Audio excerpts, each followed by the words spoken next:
بسم اللہ الرحمن الرحیم۔ ربیع الثانی کے پہلے 10 دن کا وظیفہ۔ زندگی کی کایا پلٹ جائے گی، صرف 2 آیتوں کا وظیفہ کرے، انشاءاللہ ساری عمر ساری زندگی کھاتے رہوں گے۔ محترم ناظرین، بہن بھائیوں، السلام علیکم ورحمۃ اللہ وبرکاتہ۔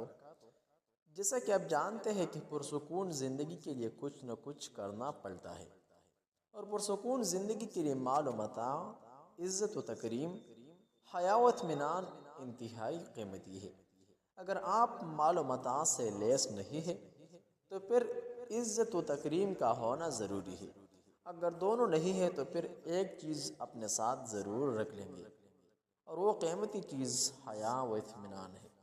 لہٰذا اگر آپ وہ قیمتی سرمایہ اپنانا چاہتے ہیں تو ویڈیو آخر تک دیکھیے۔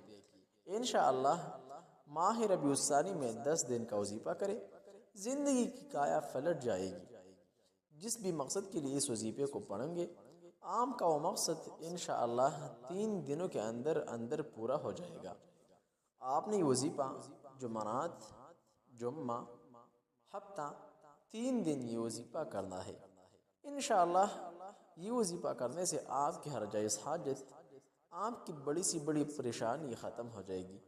آپ چاہے وظیفہ اپنی شادی کے لیے کر رہے ہیں، آپ کی شادی نہیں ہو رہی، اس کے لیے کر رہے ہیں، آپ کو اس میں بھی کامیابی ملے گی۔ آپ بے روزگار ہیں، آپ کو کوئی کام نہیں مل رہا، آپ اس کے لیے بھی یہ وظیفہ کر سکتے ہیں۔ آپ کے دشمن ہیں، ان سے چھٹکارا پانے کے لیے بھی آپ یہ وظیفہ کر سکتے ہیں۔ کسی کے دل میں آپ اپنی محبت پیدا کرنا چاہتے ہیں تو اس عمل کے لیے بھی آپ یہ وظیفہ کر سکتے ہیں۔ آپ کی کوئی بھی حاجت ہو، کوئی بھی مقصد ہو، آپ اس وظیفے کے ذریعے آپ اپنا مقصد پورا کر سکتے ہیں۔ آپ نے صرف 3 دن اس وظیفے کو کرنا ہے، اور انشاءاللہ 3 دن کے اندر آپ کا ہر مقصد پورا ہو جائے گا۔ اس وظیفے کو شروع کرنے سے پہلے درود شریف لازمی پڑھے۔ آپ نے وظیفہ کس طرح کرنا ہے؟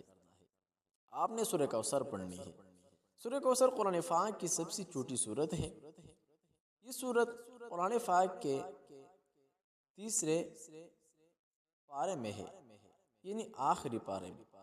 آپ نے جمعرات کو یہ وظیفہ کرنا ہے، اور ہفتے ہو یہ وظیفہ ختم کرنا ہے۔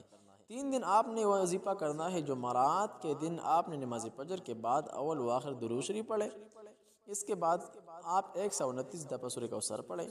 صبح نماز فجر پڑھ کر اس وظیفے کو کریں، پھر نماز عصر پڑھ کر اس وظیفے کو کریں۔ پہلے اول و آخر درود پڑھیں، پھر درمیان میں 129 دفعہ سورہ کوثر پڑھ لیں، اور اسی طرح آپ نے نماز عشاء کے بعد اسی طرح روٹین سے آپ یہ وظیفہ کریں گے۔ اسی طرح 3 دن آپ نے وظیفہ کرنا ہے۔ آپ کی کوئی بھی حاجت ہو، کوئی بھی مقصد، اس کو ذہن میں رکھ کر آپ نے وظیفہ کرنا ہے، یعنی صبح نماز فجر کے بعد اور نماز عصر کے بعد۔ وظیفہ کرتے وقت پورا دھیان آپ کو وظیفے پر ہونا چاہیے، دل میں کوئی بھی شک نہیں لیں، پورا دھیان وظیفے پر رکھ کے آپ نے یہ وظیفہ کرنا ہے۔ انشاءاللہ اس وظیفے کو کرنے کے بعد آپ کے اللہ سے مانگی ہوئی ہر دعا قبول ہوگی۔ اس وظیفے کو پڑھنے کی ہر بھائی بہن کو اجازت ہے۔ اس کو پڑھنے کی کسی بھی اجازت لینے کی ضرورت نہیں ہے۔